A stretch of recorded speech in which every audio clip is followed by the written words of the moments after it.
Talks between Oman and Iran are raising hope for the reopening of the Strait of Hormuz. Joining us now is Victoria Coates, former Deputy National Security Advisor. Good to see you, Victoria. So just 2 weeks ago, President Trump was threatening to bomb the you-know-what out of Oman if they worked with Iran to manage ship traffic in the Strait.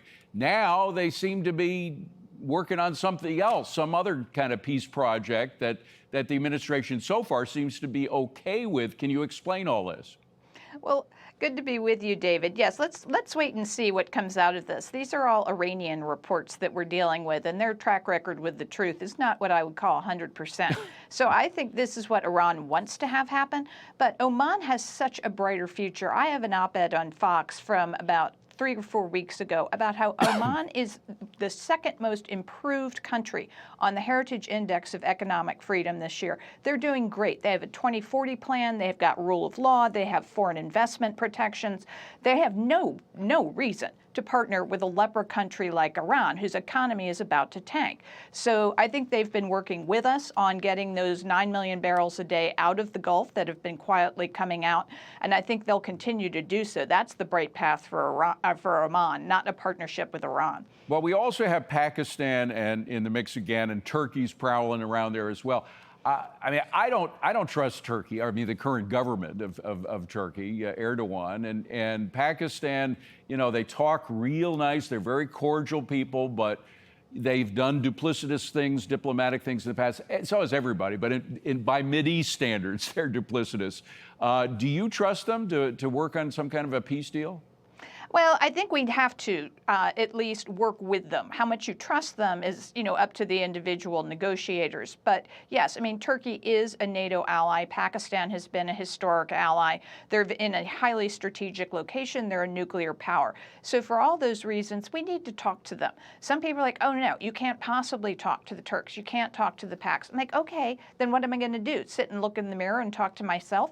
Like, no, you need to be engaged with the region, hear what people are saying, and talk to people who, quite frankly, talk to the Iranians, so we can hopefully get to a deal. And that's why this Operation Economic Outcast that Secretary Bessent announced on Monday is so important, because this will give us the leverage to talk to them from a position of strength. Yeah, but these peace deals, I mean, it kind of highlights these peace deals and all the talk about who's talking to whom and where and everything.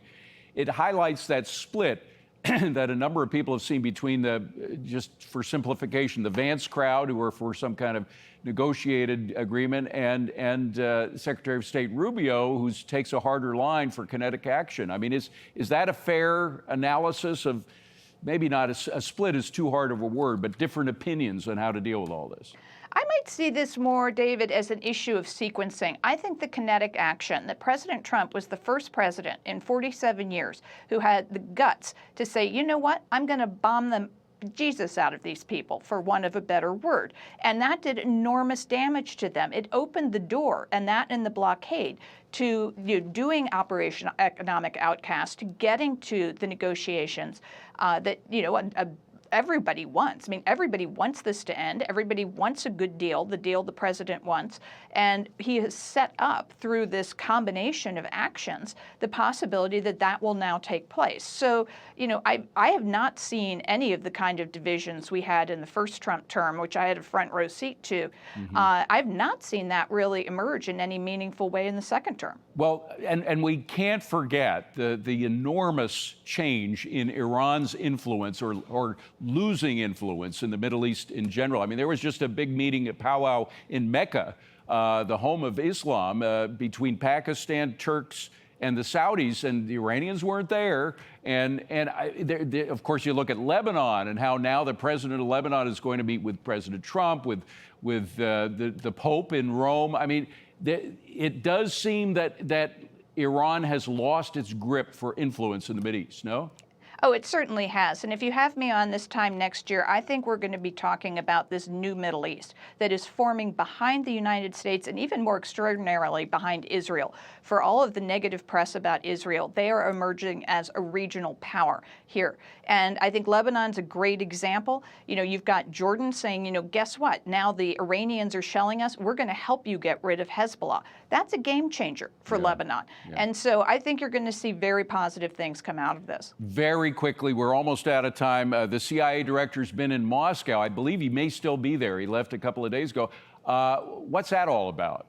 He was actually only on the ground, I think, for 6 hours, David. This was a really quick trip for John Ratcliffe. I think if you look at the reports out of the UK that they're doing a program to tell UK citizens to harbor 72 hours of water and tinned food, I think that we have credible reports of a cyber attack on the UK. Oh, wow. I think that's what that is about. Okay, very interesting stuff. Victoria, thank you very much for being here. Victoria Coates, appreciate it.